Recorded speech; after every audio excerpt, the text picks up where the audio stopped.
My name is Darrell Clark. I am a colonel retired from the Air Force. I spent 31 years flying a variety of airplanes, fighters, bombers, transports, helicopters, VIP transport, special operations.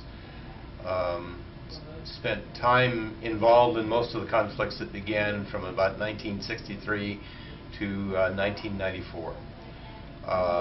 Since retirement, I have continued to work in the aviation environment and continue there today.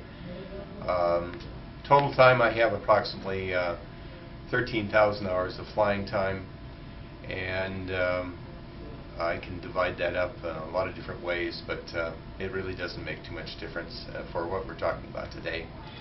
My wife and I work with orphans and orphanages in several parts of the world, but a year ago, May 2005, we were coming back from a trip to the country of Ukraine in Eastern Europe.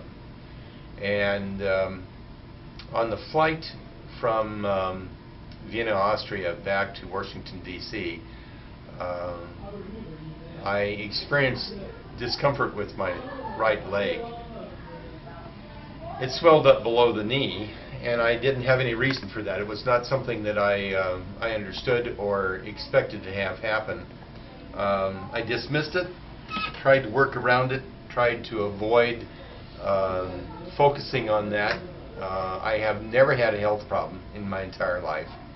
I've never been in the hospital. I saw doctors once a year to get my physical to continue to fly, but medical problems have not been a part of my life.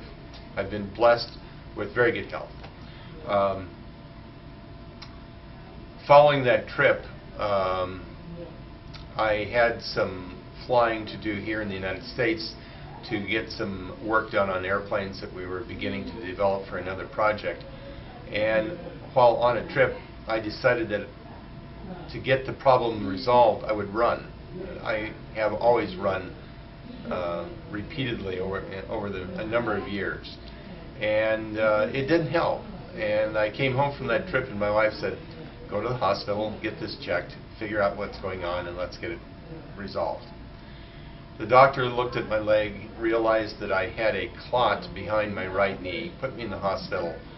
The blood work that was done to determine why the clot was there showed markers for cancer. That was followed by a colonoscopy that identified a cancerous tumor in the upper portion of my colon. It had been there long enough that the cancer had metastasized to the liver. After that surgery was done to remove the tumor, they took a biopsy of the liver and they confirmed that my liver was covered with cancer. That was followed by a CAT scan and a PET scan, and it was clear that I had a relatively well-advanced case of cancer. What stage do you think did they determine you to be at? Yeah, the oncologist assessed it as stage 4 and estimated that I had between 3 and 6 months to live. They began as How long ago was that? That was in June 2005. Okay. As soon as the surgery healed, I began chemotherapy. A recipe of several different kinds of drugs that were used. The infusion lasted 3 days. That was repeated every 2 weeks. And the 3 days were 24 hours a day, 3 days continuously. It was very uncomfortable. It was not painful, but you couldn't sleep, you couldn't eat normally. I had a very bad case of diarrhea. It was just a very difficult thing to accept. I could see that my energy was dropping. I could feel that my physical strength was being diminished. I looked like a ghost. I had no color in my face. or the normal coloration of my skin was being chalky white, that I didn't really have any other choice. I mean, the chemotherapy did not seem to be changing anything except making my life dependent on other people, and that's not my nature. I just don't like that kind of a situation. So as soon as I could, I came down here to Houston, to the facility. I received 3 treatments, 2 hours each day for 3 days. At the end of each of the treatments, I was very tired. The first day, I think I slept maybe 12, 14 hours, maybe longer than that. The second day wasn't quite as long. The third day was a little bit more normal. But I could feel that during the treatment that some of the energy was coming back. My color in my face changed. I could eat again. I had an appetite back again. Following the treatment, Wayne said, well, I think you're okay. I think everything is just fine, but I have no way of evaluating that. I suggest that you go home to the doctor and have him put you through a CAT scan and PET scan, determine where you are. He said, we may have to do it twice. I went home, and it was in the normal cycle and schedule for those evaluations. They did the evaluation, and they could find no cancer whatsoever. I mean, from stage 4 cancer, 3 months to live, they could find nothing. There's nothing left on the liver. There was nothing left in the abdomen whatsoever. There was an area up in the chest that had begun to show cancer. None of that reappeared. It was gone. CAT scan, PET scan are normal, so why do I have to continue that?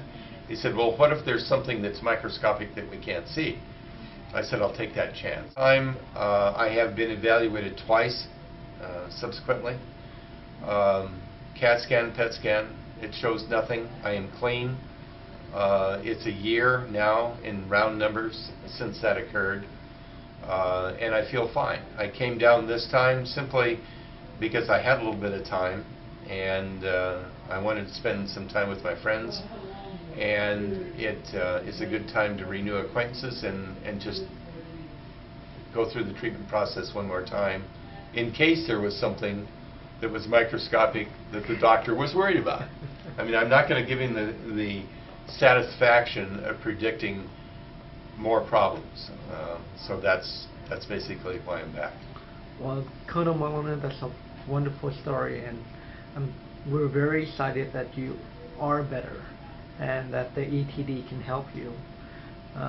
Do you recommend this treatment to other people? Oh, clearly. There have been a number of people that I have arranged to bring here, and some with cases that were much more difficult than mine. Everyone received some assistance. Not everybody was completely healed, but everybody was better when they left than when they came. I have, I think, now recommended in, I think, 11 other people. 2 of them are in difficult conditions, but they were nearly dead when they came here. One gentleman had a case of brain cancer, and he is better. He is still living. He is living now 4 months after they said that he would be dead, but he still has the cancer. Another gentleman has a tumor. It has shrunk 80%.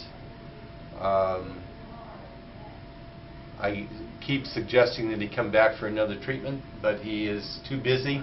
His life is continuing. He is working to support his children, and he doesn't feel like he can take the time. The other 9 people are doing quite well, and one of them with colon cancer is now completely off of chemotherapy. Others are doing equally well. So